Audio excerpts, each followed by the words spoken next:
법원이 오늘 내란 혐의로 기소된 김용현 전 국방부 장관에 대해 직권으로 보석 결정을 내렸습니다. 지금 구속기간 만료가 오는 26일이잖아요. 이제 법원이 이 조건을 달 수 있다. 그냥 풀어주는 것보다는 조건을 달아서 보석 허가하는 게 낫다. 이렇게 판단한 걸로 보이는데 지금 김용현 장관 측은 우리는 안 할 거야. 항고할 거야. 지금 집행정지도 신청하겠어. 이런 입장이더라고요. 그러니까 사실은 일주일 전에 김용현 측에서 나 보석 신청한 것을 취소할래라고 했어요. 그런데 이제 직권으로 보석이 나오니까 이거 우리 뜻과는 다르다. 그냥 나는 보석 안 나갈래. 이런 식의 얘기인데 이제 보석으로 나가게 되면 상당히 좀 제한적인 조건이 있습니다. 그러니까 보증금 한 1억 원 되고요. 그다음에 주거 제한 있고요. 피의자나 피고인, 참고인이나 증인 및 그들의 기타 대리인이나 친족과 관련해서 사건과 관련해서 만나거나 전화하거나 서신하거나 팩스하거나 이메일하거나 휴대전화 받거나 문자하거나 SNS하거나 이런 건 다 안 돼요. 연락 자체를 주고받을 수가 없기 때문에 보석으로 나간다고 하더라도 자유롭게 내가 생활하기가 힘들다. 그러니까 구속 만료까지 기다려봤다가 좀 그때 자유롭게 좀 활동하겠다. 그런 생각이 있는 것 같고 사실은 저는 솔직히 못 믿겠는데 일주일 전에 김용현 측에서 보석 신청을 취소할 때 명분을 뭐라고 달았냐면 내가 그때 명령해가지고 지금 구속되어 있는 부하들이 나가기 전까지는 내가 먼저 나갈 수 없다. 이렇게 얘기했거든요. 네.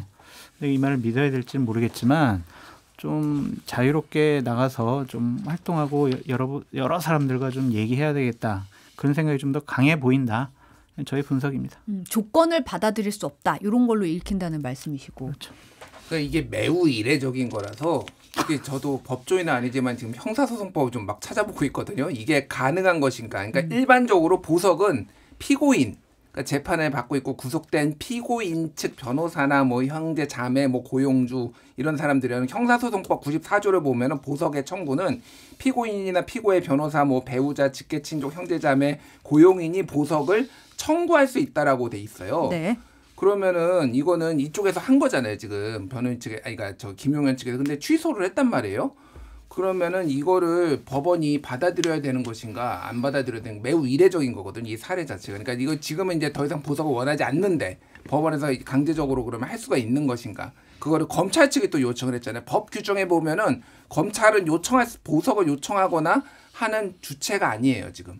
그래서 이게 법적으로 지금 해석의 여지가 굉장히 많은 것 같고 매우 이례적인 거다. 그러니까 뭐 내용이야 다 아시겠지만 보석이 되면은 이렇게 보석의 조건에 따라가지고 뭐 내란 범죄와 관련된 사람도 못 만나게 하고 주거 제한도 있으니까 나는 완벽하게 어차피 구속기한 곧 끝나니까 그냥 자유인이 되겠다. 나고 싶은 대로 하겠다라는 건데 그러니까 보석 되는 것도 좀 짜증이 나기는 하지만 어쨌든 보석이 안 되면은 이거는 좀 뭐 말이 안 되는 상황이 지금 뭐 나올 것 같은데 법적으로 이게 어떻게 진행이 될지는 매우 이례적이라서 좀 지켜봐야 될 것 같습니다. 그러니까 사실은 지금 동부구치소에 수감 중이고 김용현 전 장관이 보석 조건들을 이행하면 검찰이 이제 검사가 석방지휘를 해서 풀려나는 거잖아요. 근데 지금 김용현 측 이제 대리인 측 변호인 측은 우리는 뭐 항고와 집행정지 신청을 예고한 상황이거든요. 입장문에 똑같이 지금 이 얘기를 했더라고요. 형사소송법상 불구속 재판 원칙을 지키고 김 전 장관의 권리 보호는 물론 김 전 장관의 명에 따라 계엄 사무를 정상적으로 수행한 각급 사령관들, 대한민국 국군 장교들의 권리 보호를 위해서 법원에 위법한 보석 결정에 불복해 항고하고 집행정지를 신청할 것이라고 밝혔어요. 26일까지 기다리면 나는 풀려나는데 내가 무슨 법원이나 검찰의 혜택을 받아서 먼저 나가는 것처럼 내 부하들은 지금 구속당해 있는데 또 그러한 이미지도 주고 싶지 않다. 그런 또 의미도 보여지네요.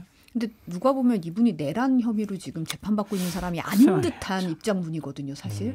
이게 다 그러니까 영웅시화하는 거. 직위원 때문에 다 꼬인 거예요. 그러니까 윤석열 내란 속에 윤석열 풀어주고 지금 거의 사형 뭐 무기징역급인 김효영도 지금 이렇게 지금 풀려나려고 하고 막 이게 그러니까 사실 이제 6개월 안에 보통은 구속되면은 6개월 안에 재판을 끝내는 게 일반적인데 내란죄 같은 경우에는 워낙 사람도 많고 이렇게 뭐 속행으로 하더라도 6개월 안에 하기 힘든 거는 이해를 하겠어요. 근데 너무 또 태연 만만디 진짜 시간 끌어가지고 내년까지 이제 일정을 다 잡아놓고 사실상 이런 식으로 이렇게 천천히 하는 게 맞느냐 그 생각도 많이 들고 하여간 참 여러모로 꼬였네요. 이거 뒤에 이제 특검이 어떻게 하는지를 봐야 될 것 같아요. 이 사안에 대해서. 네. 어서랑님이 이게 뭔가요? 어슬렁거리는 인물 하나 더 등장하는 건가요? 답답하네요 하셨는데. 그러니까 사실은 이제 김기표 의원도 그 얘기를 했거든요. 오늘 MBC 라디오 시선집중, 김종배의 시선집중에서 구속사건 경우에 재판을 서두르는데 이번 사건은 서두른 기색이 없다. 이런 얘기도 했고 민주당에서는 이제 사실은 추가 기소해야 된다. 구속기간 연장하려면 이것도 사실 계속 제기를 하고 있던 상황인데 결국은 이제 이 내란 특검이 본격화하면 결국은 재구속 시도할 것이라는 얘기도 나오고 있거든요. 김용현 전 장관 같은 경우에는 두 가지 혐의를 일단은 볼 수가 있을 것 같아요. 그러니까 김성훈 차장을 통해서 노상원 씨에게 비화폰 지급해라. 이건 뭐 직권남용이 될 수도 있는 거고 방척사령부에 얘기를 해가지고 야 이거 전현직 장성 이거 좀 정치 성향 좀 파악해 볼래? 이거는 좀 블랙리스트에 해당하는 거기 때문에 이런 것들이 만약 사실로 드러나게 된다면 추가적인 기소가 될 수 있을 것 같다라는 좀 생각인데 그래도 7월, 8월이 넘어갈 수도 있을 것 같아요. 왜냐하면 특검 구성이 되면 한 6월 말쯤 될 것이고 수사하고 뭐 진행되더라도 7, 8월은 돼야 되지 않을까. 당분간 김용현 전 장관이 자유롭게 활동하는 모습을 좀 볼 수 있지 않을까. 날도 더운데 화도 나고 참 그렇습니다. 윤석열 전 대통령 같은 경우는 지금 오늘 내란 혐의 7차 공판이 오늘 열렸는데 오늘도 뭐 별 말 없이 입장 표명 없이 들어갔어요. 근데 이분이 이제 어슬렁거리는 상황이 또 다시 포착이 됐습니다. 사실은 이제 지난 경찰의 2차 출석 요구에 불응한 날에도 이제 아크로비스타 상가에서 반바지 반팔 차림으로 돌아다니는 모습이 한국일보 카메라에 포착이 돼서 공분을 샀는데 그 다음 날인 것으로 지금 추정이 되는 또 사진이 나왔어요. 이번에는 그래도 긴 바지에 반팔 차림이긴 합니다. 네, 경호원 대동하고 아크로비스타 상가를 또 거니는 모습이 또다시 목격이 됐거든요. 이 상황 어떻게 보세요? 화가 나죠. 일단 그런 거 보면은 참 저렇게 자유롭게 돌아다니도록 놔두는 게 맞는 것인가. 그렇지만 이제 19일 날 경찰에서 3차 출두 요청했잖아요.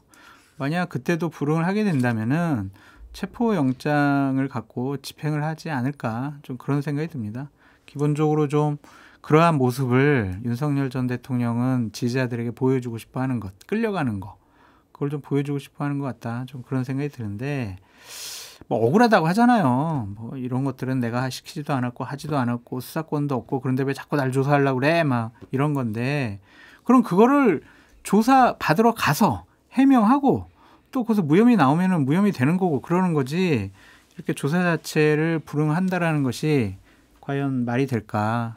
대한민국 일반 국민 중에서 어느 몇 명이 이렇게 조사를 불응할 수 있을까? 그런 생각이 듭니다. 저도 출두 요소 많이 받아봤는데 서면으로만 와도 참 이게 문자로만 와도 겁이 막 나고 막 그러더라고요. 그래서 제가 몇 시에 됩니다. 언제 됩니다. 막 이렇게 제가 먼저 하는데 참 검찰정장 출신의 전직 대통령 법 위에 있다. 그렇게 또 볼 수도 있겠네요. 네. 그러니까 어슬렁거리는 거는 계속 보니까 그냥 익숙해지고 있네요.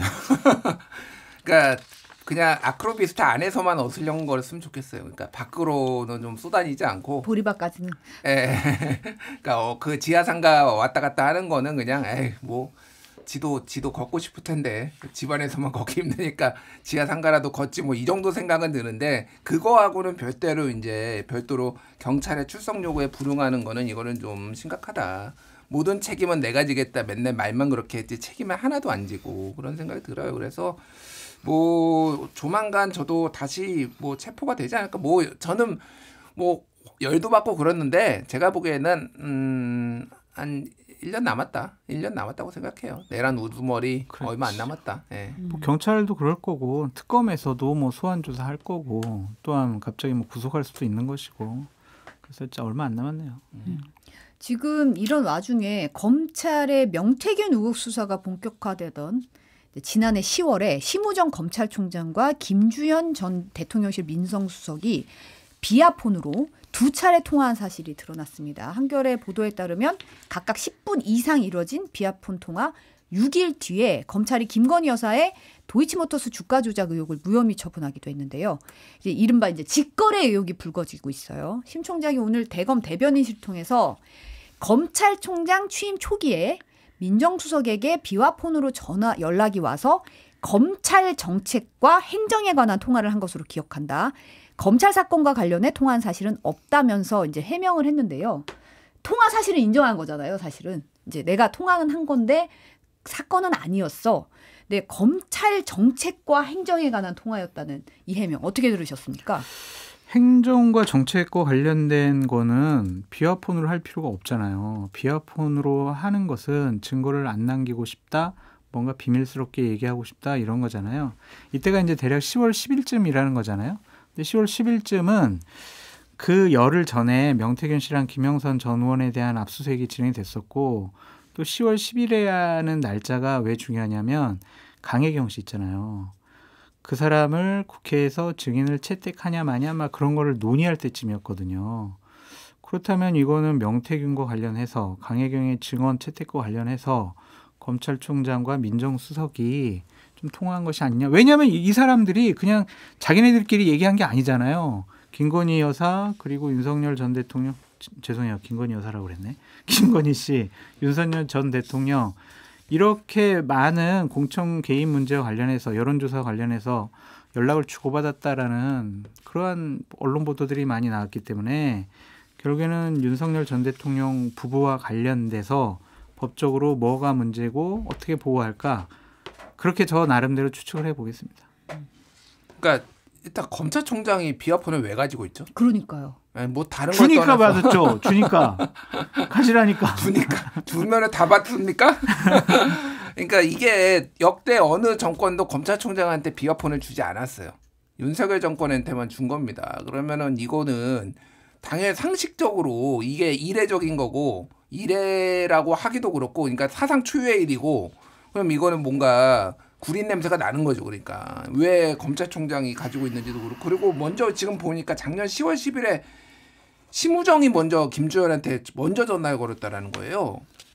이게 지금 네, 먼저 10월 10일은 심우정 총장이 김 전 수석에게 먼저 전화를 하고 11일 날에는 김주현이 심우정한테 이제 했다라는 거예요. 그러면은 사실은 이 비화폰 앞단에 뭐가 더 왔다 갔다 한 게 있을 거예요. 그러니까 어떤 식으로든 그게 직접이 아니더라도 간접적으로 전해가지고 이 김건희 수사나 명태균 수사에 대해서 이런 의견을 전했고 서로 간의 의견을 직접적으로 조율하기 위해서 이거는 중간에 끼면은 좀 오해가 있을 수도 있으니까 다이렉트로 지금 거래를 했다라고밖에 볼 수가 없는 거죠. 행정을 왜 비화폰으로 합니까? 그러니까 상식적인 얘기를 해야죠. 그러니까 이건 다 압수수색 해야 되니까 심우정 너 아직도 버텨? 사실은 이거예요. 그러니까 이게 특검 3개 꾸려가지고 지금 하는 것부터 너 심우정 너의 지위를 받지 않게 하겠다라는 이제 이재명 정부의 강력한 의지이고 이렇게 하나하나씩 나오는 것도 심우정 저는 이럴 줄 알았어요. 그러니까 심우정이 이러지 않을 리가 없다라고 생각을 했고 언제까지 너 거기 앉아 있을래? 지금 거의 그 상황이다 그렇게 보입니다. 결과적으로 이건 특검의 수사 대상이 될 거라고 생각합니다. 그렇죠. 그래야죠.